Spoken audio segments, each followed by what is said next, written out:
السلام علیکم، میں ہوں ڈاکٹر عبدالواجد خان دوزئی۔ آج ایک نئی ویڈیو کے ساتھ آپ کے ساتھ حاضر ہیں۔ دوستو، آج میں آپ کو یورو ٹنل کے بارے میں کچھ معلومات فراہم کروں گا اور آپ کو یورو ٹنل کا وزٹ بھی کراؤں گا۔ دوستو، یورو ٹنل جیسے چینل ٹنل بھی کہا جاتا ہے، یہ ایک زیر زمین یعنی زیر سمندر سرنگ ہے جو سمندر کے نیچے سے گزرا ہے اور یہ برطانیہ اور فرانس کو آپس میں جوڑتی ہے۔ یہ سرنگ انگلش چینل کے نیچے سے گزرتی ہے اور برطانوی شہر فولکسٹن کو فرانسیسی شہر کیوکل سے ملاتا ہے۔ اور اب یہاں پہ میں جو ٹکٹ پرنٹ ہوتا ہے تو میں یہاں پہ پہنچ گیا ہوں اور اب میں انتظار کر رہا ہوں۔ جو ہی یہ گاڑی آگے نکل جائے گا، یہ اپنا ٹکٹ پرنٹ کر کے اس کے لیے بیریئر اوپن ہو جائے گا تو پھر میں اپنے لیے ایک ٹکٹ پرنٹ کروں گا۔ اور دوستو، یہ دیکھ رہے ہیں یہاں پہ آپ کو ڈیٹیل بھی اسکرین پہ دے دیتے ہیں۔ اور دوستو، اب مزے کی بات یہ، جو ہی میں یہاں پہ انٹر ہو گیا اور میری گاڑی کی نمبر پلیٹ آ گیا ان کے سامنے، تو میرا نام یہاں پہ اسکرین پہ آٹومیٹکلی آ گیا، ڈاکٹر واجد۔ اب میں نے ان کو کنفرم کیا کہ یس آئی میں ڈاکٹر واجد۔ تو پھر یہ پوچھ رہے کہ آپ کے ساتھ پیٹس یعنی کتا بلی وغیرہ تو نہیں ہے؟ اگر نہیں ہے تو میں نے کہا نہیں ہے۔ اب تیسرا آپشن آ گیا کہ آپ کی گاڑی کون سی ہے، الیکٹرک ہے، ہائبرڈ ہے یا ڈیزل ہے؟ تو میں نے ہائبرڈ پہ کلک کیا، نیکسٹ کیا، اور اب یہاں پہ 3 آپشن ہو گئے کہ اگر آپ نے وقت سے پہلے ہو تو آپ نے اتنا چارج دینا ہے، اگر اپنے وقت پہ جانا ہے تو میں نے اپنے وقت پہ جانے پہ کلک کیا اور اب میں ٹکٹ پرنٹ ہو جائے گا جو مجھے یورو ٹنل میں انٹر کرنے کے لیے میری گاڑی کے اسکرین پہ امضا کرنا ضروری ہے۔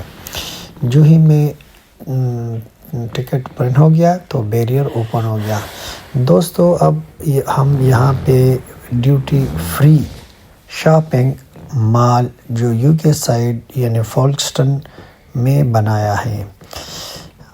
اب آپ کہیں گے کہ آپ لوگ تو گاڑی میں سیدھے جاتے ہیں تو اس کے بنانے کی کیا ضرورت ہے؟ تو دوستو، یہاں پہ کچھ الیکٹرک گاڑیاں ہوتی ہے، زیادہ تر اس کی 200 سے لے کے 250 مائل تک اس کی چارج چلتی ہے، تو یہاں پہ گاڑی چارج ہوتی ہے۔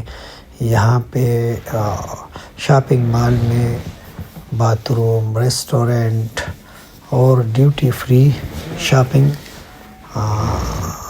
بھی آپ کو اویلیبل ہوتا ہے۔ تو لوگ یہاں پہ اگر ٹرین میں اس کا وقت ہے تو یہاں پہ انتظار کرتے ہیں اور تھوڑا سا وقت بھی گزار لیتے ہیں۔ دوستو، یہ دن بدن یہاں پہ ڈیولپمنٹ ہو رہی ہے۔ اب میں پچھلی مرتبہ جب آیا تھا تو یہ جو ہمارے رائٹ سائڈ پہ آپ کو نظر آ رہی ہے تو یہ اس وقت تعمیر نہیں ہوا تھا، مگر اب یہ زیر تعمیر ہے۔ اور میرے خیال میں آئندہ جب گاڑیاں یہاں سے آئے گی تو ڈائریکٹ اس کے اندر جا کے اس کی اسکریننگ سب کچھ یہاں سے ہوگی۔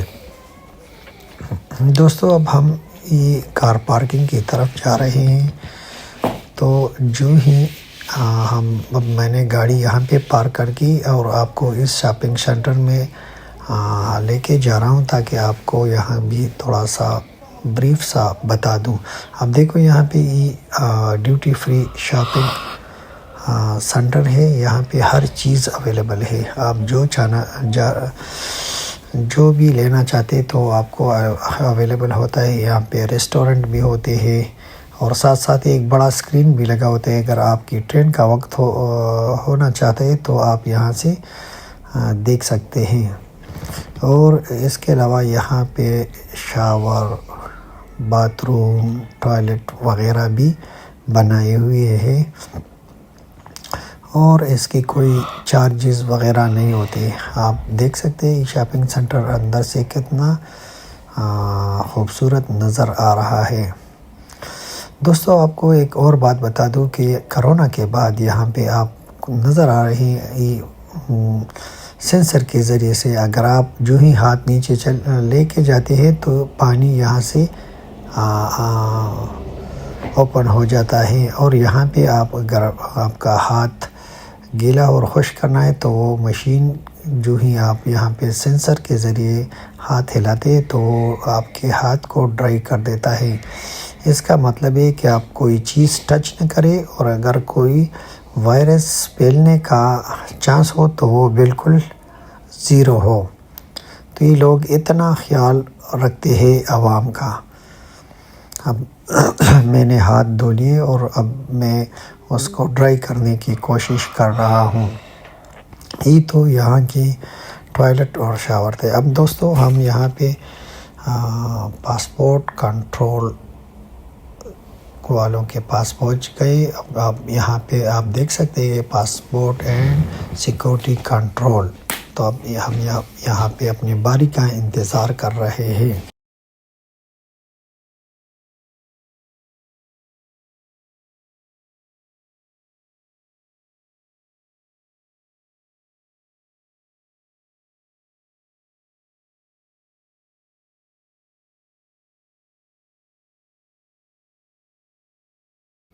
تو یہ یو کے سائٹ کا پاسپورٹ کنٹرول یعنی امیگریشن والے ہیں، اور اس کے بعد اب یہاں پہ سیکورٹی کلیئرنس کے لیے ہم انتظار کر رہے ہیں۔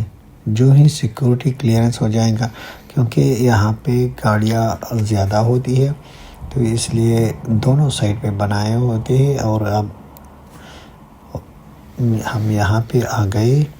ہماری سیکورٹی کلیئرنس کے لیے یہاں گاڑی سکین ہو جاتی ہے، اور آپ کو سامنے نظر آ رہا ہے وہاں پہ فرانس کی امیگریشن والے کا پاسپورٹ کنٹرول ہے، اور ان کا بورڈ بھی لگا ہے۔ اگر میں زوم کرنے کی کوشش کرتا ہوں تاکہ آپ کو یہ دیکھو فرانس کا بورڈ نظر آ رہا ہے۔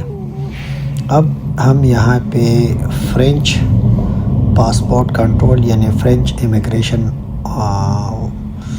کاؤنٹر پہ پہنچ گئے، اور ہم انتظار کر رہے ہیں۔ ہم یہاں پہ اپنی گاڑی میں صرف پاسپورٹ دے دیتے ہیں، اور وہ پاسپورٹ سکین کر کے ہمیں پرمیشن دے دیتا ہے۔ وہ جسٹ انٹری کر دیتے ہیں، یہاں پہ کوئی اسٹیمپ وغیرہ نہیں لگاتے ہیں۔ کمپیوٹر میں آپ کا پاسپورٹ سکین کرنے کے بعد آپ کو پرمیشن دے دیتے ہیں۔ جو ہی میں یہاں پہ انٹر ہوتا ہوں تو آپ کو یہاں پہ پارکنگ ہے یورو ٹنل کے، یورو ٹنل میں ٹرین کے اندر جانے سے پہلے یہاں پہ کار پارکنگ ہے، اور ہم یہاں پہ انتظار کر رہے ہیں کہ ہمیں کس وقت پرمیشن دیں گے۔ اور وہاں پہ آپ کو اگر یہ بورڈ نظر آ رہا ہے تو اس میں آپ مختلف ٹرینوں کے ٹائمز لکھے ہوتے ہیں کہ آپ نے کون سے ٹرین میں کس وقت جانا ہے۔ اور اب میں نے زوم کیا تاکہ آپ کو مختلف ٹائم نظر آ جائے۔ یاد رہے کہ یہ بورڈ جو آپ کو نظر آ رہا ہے اس میں فرینچ اور انگلش دونوں میں ٹائمنگ دکھائی دیتے ہیں، تاکہ انگلش پیپل اور فرینچ پیپلوں کو دونوں کو سمجھ آ سکے، اور اپنا ٹرین کا وقت آسانی کے ساتھ دیکھ لے کہ کس وقت ان کی ٹرین جانے والی ہے۔ دوستو یہ بہت بڑی پارکنگ ہے، یہاں پہ بہت سی گاڑی اگر آپ نظر دوڑائے تو یہاں پہ بہت سی گاڑی پارک کر سکتے ہیں ایٹ اے ٹائم۔ اب ہم کو پرمیشن دے دی، ہم آگے جا رہے ہیں یورو ٹنل کے ٹرین میں۔ اب انہوں نے یہ بندہ کھڑا ہے، ہر ایک گاڑی کو دیکھتا ہے، اور اللہ کے شکر سے انہوں نے ہمیں پرمیشن دی اور ہم آگے بڑھ رہے ہیں۔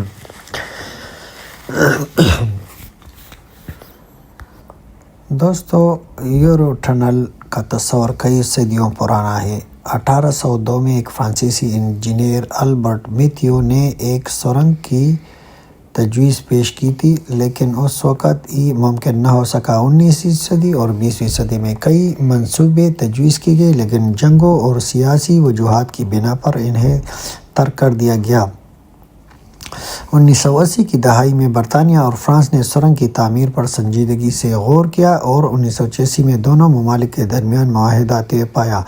1988 میں اس منصوبے پر کام کا آغاز ہوا اور اسے مکمل ہونے میں 6 سال لگے۔ یہ دنیا کے سب سے بڑے انجینئرنگ منصوبوں میں سے ایک تھا۔ سرنگ کی کل لمبائی تقریباً 50.5 کلومیٹر، جس میں سے 37.9 کلومیٹر حصہ سمندر کے نیچے ہے، جو اسے دنیا کی سب سے لمبی سمندر سرنگ بناتا ہے۔ تعمیر کے دوران کئی مشکلات پیش آئیں، جن میں پانی کے اخراج، مٹی کے مسائل اور فنڈنگ کے چیلنج شامل تھے۔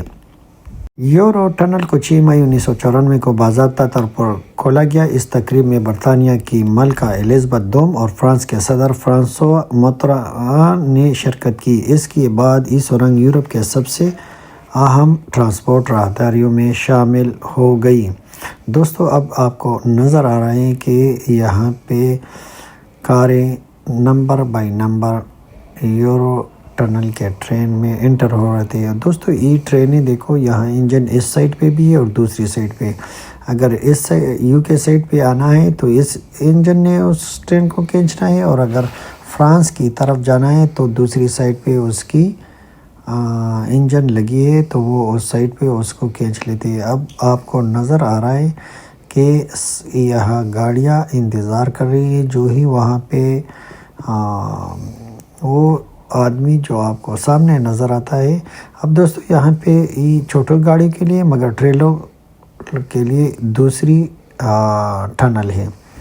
اب انہوں نے اشارہ کیا، ہم آہستہ آہستہ بڑھ رہے ہیں، اور میں بھی انتظار کر رہا ہوں کہ جو ہی نزدیک پہنچ جاتے ہیں تو یہاں پہ یہ آدمی کھڑا ہوتا ہے اور وہ ہر ایک کو انسٹرکشن دیتا ہے۔ اب دوستو، آپ کو جیسے دیکھ رہے ہیں کہ میں یورو ٹنل کے ٹرین میں انٹر ہو گیا۔ دوستو، یہ ان سائڈ کی ٹرین ہے، اور یہ ابھی آپ کو بتا دوں کہ ٹرین میں 2 فلور ہوتے ہیں، first floor, ground floor and first floor. تو ہم گراؤنڈ فلور میں انٹر ہو گئے، اور آپ کو نظر آ رہا ہے کہ بالکل ایسا لگ رہا ہے جیسے ہم روڈ میں جا رہے ہیں، مگر اصل میں یہ ٹرین ہے۔ اور یہاں پہ ساری کارز پارکنگ کرنے کے بعد انجن کو آف کر دیتے ہیں۔ اب آپ کو نظر آ رہا ہے کہ ہم تقریباً اس پلیس پہ پہنچ گئے جہاں پہ، کیونکہ گاڑیاں انٹر ہوتی ہے تو جو ہی گاڑی جس بھی بوگی میں آ جاتے ہیں تو وہاں پہ پارک کر کے انجن کو آف کر دیتا ہے۔ اور یہاں پہ یورو ٹنل کا ایک ملازم ہر گاڑی کو 1 بائی 1 پارکنگ میں بھی مدد دیتا ہے، اور ان کو انسٹرکشن بھی دیتا ہے کہ آپ گاڑی پارک کر کے انجن آف کر دے اور ہینڈ بریک کھینچ دے۔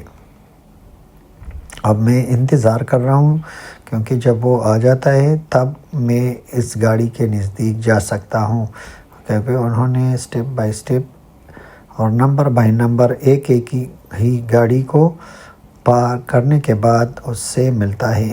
یہ سامنے یورو ٹنل کا ڈائیگرام ہے۔ جیسا میں نے آپ کو بتایا کہ یہ 2 مین ٹنل ہے، اور یورو سٹار سروس اور سروس ٹنل اس کے درمیان میں ہے، اور اس کی لمبائی 800 میٹر، اور اگر آپ 7 فٹ بال پچز کو آپس میں ملا دیں تو یہ اس کا ایکویلنٹ ہوتا ہے۔ آپ کو یہ بھی بتاتا چلے کہ اس میں اگر آپ ایک سائڈ سے دوسری سائڈ سے پہنچتے ہیں تو یہ تقریباً 35 منٹ لے لیتے ہیں۔ اگر آپ اس کے کمپیریزن فیری کے ساتھ کر لیتے ہیں تو فیری 90 منٹس لیتا ہے۔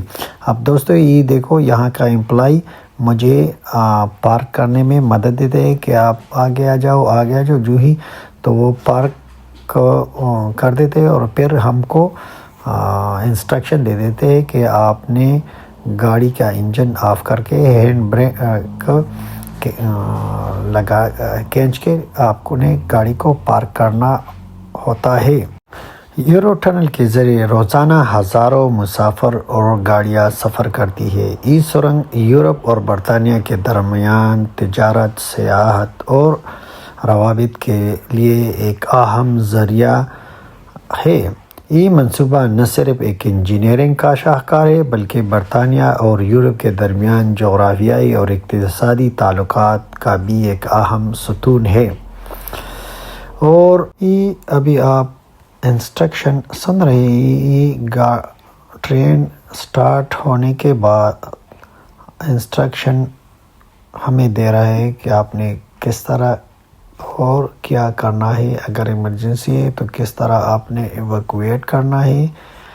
تو یہ دو زبانوں میں یعنی انگلش اور فرینچ میں انسٹرکشن اناؤنس کرتے ہیں۔ جیسا کہ میں نے پہلے بتایا تھا کہ اس پہ کام 1987 میں شروع ہو گیا، دونوں سائڈ سے، یعنی فرانس کی سائڈ سے اور یو کے کی سائڈ سے، اور اس چینل کو آپس میں درمیان میں یعنی سمندر کے نیچے سے جب انگلینڈ اور فرانس کے ٹنل کو جب یہ کود رہے تھے، ڈگنگ کر رہے تھے، تو یہ 1990 میں آپس میں درمیان میں مل گئے اور 1993 میں اس کا کنسٹرکشن مکمل ہو گیا۔ یاد رہیے کہ اس کنسٹرکشن میں تقریباً 13,000 ورکروں نے حصہ لیا۔ یہ ٹنل تقریباً 75 میٹر بلو دا سی لیول ہے، یعنی یہ سی لیول سے 75 میٹر نیچے ہے۔ اب ہمارا ٹرین دوسری سائڈ پہ یعنی فرانس سائڈ پہ پہنچ گیا اور ہم کو پرمیشن دی کہ گاڑی آن کر کے ٹرین سے باہر نکلے، اور ہم جیسے آپ کو نظر آ رہا ہے کہ ہم ٹرین سے باہر نکل رہے ہیں۔ اور thanks for watching our video.